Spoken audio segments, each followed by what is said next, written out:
कहानी शीर्षक वो कॉल जो ट्रेन हादसे के बाद आई। 2005 चित्रकूट ट्रेन दुर्घटना की सच्ची कहानी। प्रस्तावना। भारत में रेलगाड़ियां सिर्फ सफर का जरिया नहीं बल्कि लाखों भावनाओं की डोर हैं। हर स्टेशन, हर डिब्बा किसी की मुस्कान, किसी की विदाई, किसी की दुआओं का साक्षी होता है। लेकिन जब ये पटरियां दुर्घटनाओं का मार्ग बन जाए तब हर दिल टूट जाता है। ऐसी ही एक हृदय विदारक घटना घटी थी 2005 में उत्तर प्रदेश के चित्रकूट में, जब एक ट्रेन हादसे ने कई जिंदगियों को पल भर में उजाड़ दिया। लेकिन इस त्रासदी में एक ऐसा चमत्कार हुआ जिसने मां की ममता और भगवान की लीला दोनों को दुनिया के सामने रख दिया।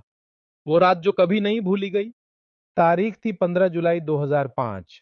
मानसून की पहली भारी बारिश उत्तर प्रदेश की धरती को भिगो चुकी थी। चित्रकूट स्टेशन पर महाकौशल एक्सप्रेस अपनी रफ्तार से गुजर रही थी।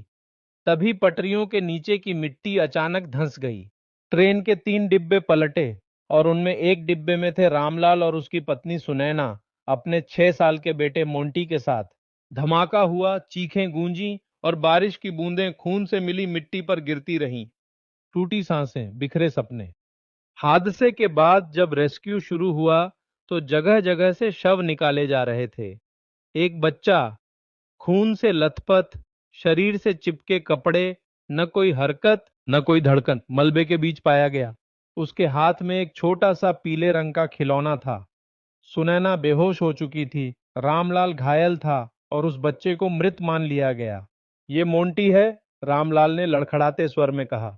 लाशों को स्टेशन के पास एक स्कूल में रखा गया। मोंटी को भी वहीं एक सफेद चादर में लपेट कर रख दिया गया। अंतिम विदाई अधूरी रही। अगली सुबह अंतिम संस्कार की तैयारी शुरू हुई। सुनैना को जैसे ही होश आया वह दौड़ पड़ी, चिल्ला पड़ी। मोंटी का चेहरा देखकर उसका शरीर कांप उठा। नहीं, मेरा बच्चा जिंदा है, मोंटी जिंदा है। लेकिन कोई उसकी बात सुनने को तैयार नहीं था। डॉक्टरों ने भी जांच कर दी थी, कोई साइन ऑफ लाइफ नहीं है। लेकिन मां का दिल मानने को तैयार नहीं था। बारिश, बदनसीबी और एक चमत्कार। भारी बारिश की वजह से शवों का अंतिम संस्कार रोक दिया गया। शवों को प्लास्टिक में लपेटकर श्मशान के पास सुरक्षित रखा गया। इसी बीच 3 दिन बीत गए। तीसरे दिन सुबह एक सफाई कर्मचारी ने शोर सुना। साहब, साहब, इस प्लास्टिक के अंदर कुछ हिल रहा है। वो वही बच्चा था, मोंटी। वो सांस जो लौटी। डॉक्टर बुलाए गए, आंखें खोली गईं, पल्स चेक हुई, धीमी मगर मौजूद। ये बच्चा जिंदा है, डॉक्टर ने चीख कर कहा। पूरा श्मशान सन्न रह गया। उसे तत्काल अस्पताल ले जाया गया। उसके शरीर में इन्फेक्शन, अंदरूनी चोटें और शारीरिक निर्बलता थी, लेकिन उसके अंदर जिजीविषा थी। वो कॉल जो मां ने सुनी। सुनैना अस्पताल के बाहर बैठी थी रामलाल के साथ। तभी उसके मोबाइल पर कॉल आई, अस्पताल से। माँ जी, मोंटी जिंदा है। उसके हाथ से मोबाइल गिर गया। वह फूट फूट कर रो पड़ी। मैं कह रही थी ना, मेरा मोंटी जिंदा है। मोंटी की वापसी।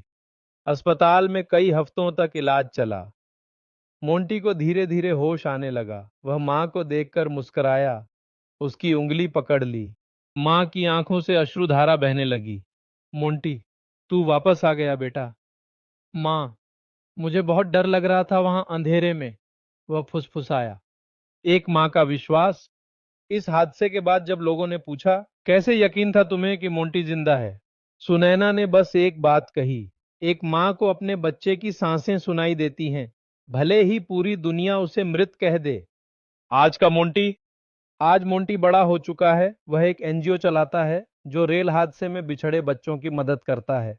हर साल 15 जुलाई को वह चित्रकूट स्टेशन पर जाता है और वहां मोमबत्ती जलाकर प्रार्थना करता है। मेरी माँ की ममता और भगवान की कृपा ने मुझे दोबारा जन्म दिया। समापन।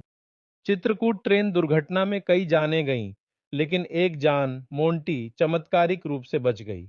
ये कहानी सिर्फ एक दुर्घटना की नहीं, ये है माँ की ममता, ईश्वर का करिश्मा और जिजीविषा की जीत।